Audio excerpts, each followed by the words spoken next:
Devant ce film, je fus ébloui par la tendresse et l'amour que pouvaient ressentir les personnages de son long métrage.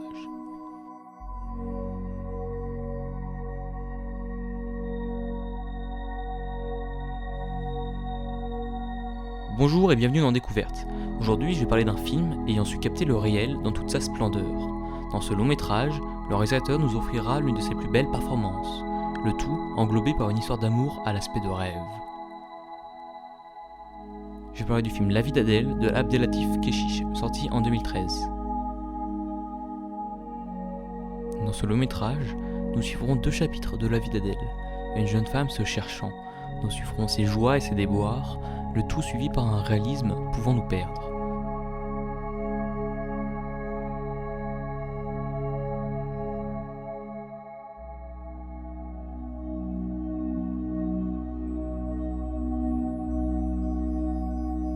Au sein de ce film, où les dialogues paraissent si spontanés et où la photographie à toute épreuve arrive à exprimer ce que les mots ne peuvent faire, on ne peut que ressentir les mêmes choses qu'Adèle tout du long du film. Le réalisateur va filmer et cadrer ses plans de telle sorte que nous suivions toujours les personnages. Il nous emmène au plus près de ceux-ci. Tout ce qu'ils font, nous le voyons. Tout ce qu'ils ressentent, nous le ressentons. Les plans arriveront à nous montrer le désir charnel, en nous faisant des cadrages proches du corps. Ainsi, sans aucun mot, nous savons ce que veulent les protagonistes.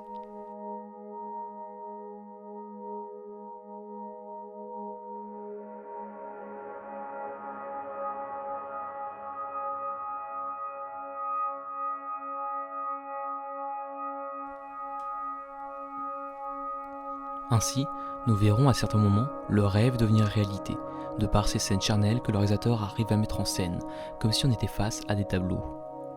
Le réalisateur nous montrera aussi, au fur et à mesure du film, la vampirisation du corps d'Adèle, montrée simplement par ses peintures, exprimant l'amour de sa compagne pour elle. Aussi, cet amour est montré par cette envie de l'autre constante, comme si leur relation charnelle était quelque chose de divin, comme si cette relation était uniquement faite de pulsions. Adèle devient par ce biais un objet de fantasme pour sa compagne l'idéalisant. Dans ce film, le réalisateur sacralise le corps de la femme de par des dialogues et des scènes charnelles comme mentionné précédemment.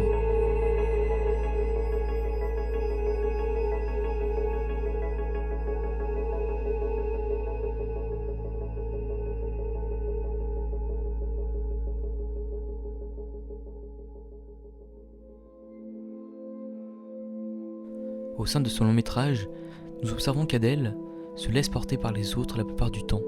Aussi, 2 interprétations opposées surgissent de ce film. La première, le fait que Adèle soit une personne pouvant aimer n'importe qui, qu'importe son genre. La seconde, qu'au contraire ce film dépeint l'incapacité des bourgeois d'aimer réellement qui que ce soit.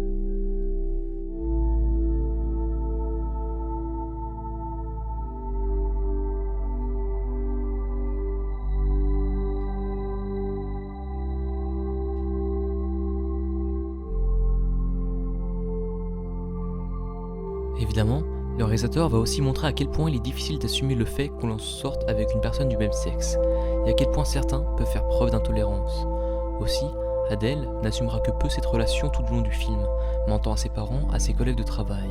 Au final, c'est comme si Adèle se sentait piégée par cette relation.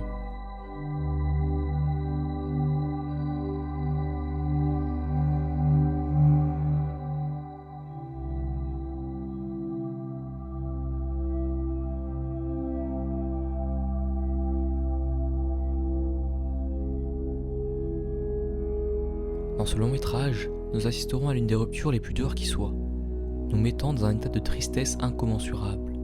Qui ne peut pas être touché par cette rupture, suite à tout ce que le réalisateur a fait pour nous attacher au personnage? Suite à ce film, que pouvons-nous faire si ce n'est ressasser sans cesse ce que le film nous a inspiré, et comment il nous a dépeint l'amour, la sacralisation du corps et sa vampirisation.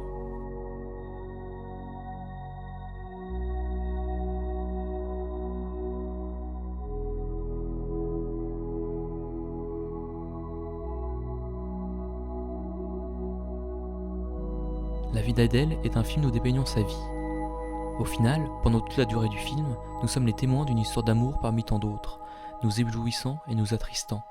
C'est comme ça que je résumerai ce film. Merci de m'avoir écouté, c'était Quentin F.W, au revoir et à une prochaine.